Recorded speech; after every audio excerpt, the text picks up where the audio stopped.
Hello, everyone. This is our first session of banking bills and bevs. Actually, none of us have a beer, but in the future, these will be done over a beer. Too early in the day at the moment. There you go. We've got water. Tell us, what is ApTap? What is ApTap? What does it do? And what's the specific problem that you guys are trying to solve? Because we've been at this, we've been talking about this for a couple of years now, but the people need to know. The people need to know. Yeah. So really, ApTap is what we call a kind of the vision is to build what we call a subscription store, or really this next generation affiliate marketplace for any recurring expenses, any recurring services that you can think of, really. The initial focuses have been on really increasing awareness for customers around what's happening internally inside of their bank account versus what's going on out here in the market, what deals are available, and specifically tying it back to who that person is. So basically what we do is use open banking to understand your financial trends. We merge that with your usage information, build up this kind of user profile. And then on the flip side of that, it's kind of automating through building up this library of services, of white labeled APIs that are basically end-to-end user journeys, from cancellation, comparison, switching through to signups, focusing initially on energy and broadband with a view then to kind of expand out in telecoms and into the likes of insurance or gyms and various other subscriptions. Yeah, so if I understand correctly, let's say I'm paying 50 quid a month for my energy with British Gas. I sign up with you guys. You recognize all those payments in my bank account, and then you'll be able to allow me to switch to another provider to potentially save money, but also manage my bills as well. Exactly. So I guess you've hit the nail on the head there. Our algorithm would have detected your energy provider. From that, we can then see your payments and start to generate an idea of how much you could save if you were to switch. You can then do a simple comparison on our front end, and then you will get quotes with actual savings. It's good to point out that that's not the only point. It's not about you just saving money, because different people switch for different reasons. Of course. So in our deals, we try and help the user make a decision. So for example, in broadband, we would give you the cheapest deal, the fastest deal, and the best rated deal, because you could be there for a better, faster internet, or you could be there to save money. So we need to accommodate for the different needs that people have. All right. So I think that for a lot of people, this will be a service that they really need, because people have so many different bills coming out of their bank accounts and can be quite difficult to keep track of. Why hasn't anyone done this before, and what makes you guys different? A great question. Bringing all of those technologies and services in one place is a very challenging task. If you take energy, broadband, TV, and mobile phones, just as an example of this primary four, every single one of them has its own way of dealing with each of the service providers.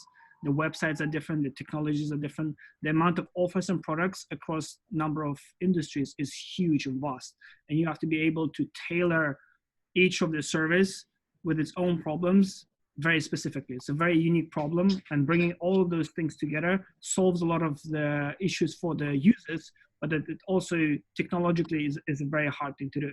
On the other side, it's also being able to get the partnership with the banks or the service providers at the same time. So it's not just the technology building us from the bottom up, but also going to the service providers, to the brands, and actually convincing them to be on board with this, and actually showing the demand of the users from the volume point of view, and also the channels that they can be accessing by innovating and actually creating new values and new products.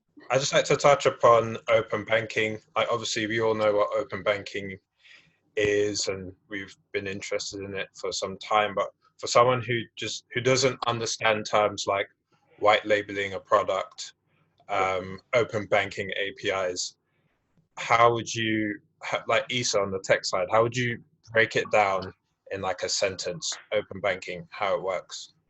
How do you explain it to me and Nadal? So layman's terms. Yeah. So I'd say open banking basically opens up your financial data to third parties that you give access to. So it allows third parties to use your financial data to provide you a certain value, or to add a certain value onto that. And traditionally, these banks would keep your data, and they're the only ones with that data. And therefore, anything you kind of want to do with your financial, about your financial situation, you have to go through your bank. So what open banking is doing now is it's really stopping you being so tied into your bank, and it allows you to share your data with third-party companies or other banks even, so that they can provide you with services. So for example, a credit check, rather than having to go through your bank, you just give access to open banking, and you can perform a simple credit check through the accesses that open banking gives you. Obviously, you're going to have to build the technologies, but that's pretty much it in a nutshell. I got another question. Like you said, open up your banking data, provide your banking data to third-party services.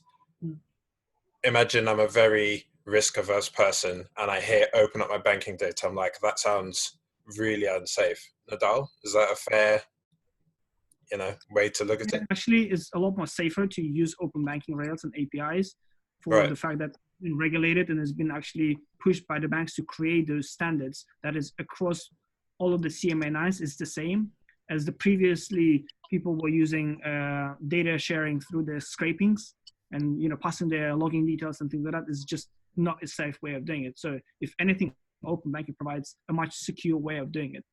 There's always a concern about what is actually happening behind the scenes with the data that I'm providing. But there's also a revoke consent journey, what allows you to actually remove the data that you don't want to be sharing anymore. And everyone on the platform, whoever has access, must be deleting the data and must be not accessing your data once you ask to revoke the consent. Giving someone like ApTap access to your account information as an AIS or an agent of an account information service provider, such as someone like TrueLayer or Token or OpenWorks, we can then go in and basically read your transactions, your name, your address, things like that. We can't touch anything. If it's payment initiation services, then you're able to make transactions on behalf of that user. But again, as Nadal said, everything's done through much more secure channels than ever before. And I think then from our perspective, how do we start to reflect that across other industries as well? And it might be a question that you ask a little bit later on, but that's something I think that it plays fundamentally into what ApTap really is. I think we kind of see ourselves more as like a data company than anything else. Sure, for sure. Just to add to that, so if you were to zoom out and kind of look at ApTap in terms of the industries and what sort of directions we can be taking, there's three paths that we can potentially take, and we already started on two of them. So one is the simplest one is the B2C, so direct to consumer proposition, where we'll have this web app where customers can just add their bank accounts and manage their personal bills and subscriptions in one place. Then we have a B2B2C platform where we're actually integrating inside of somebody's bank account, and we're sitting in trusted environment of the customers where they can basically do the same thing, but they don't even have to download an app or connect the bank account because it's already there.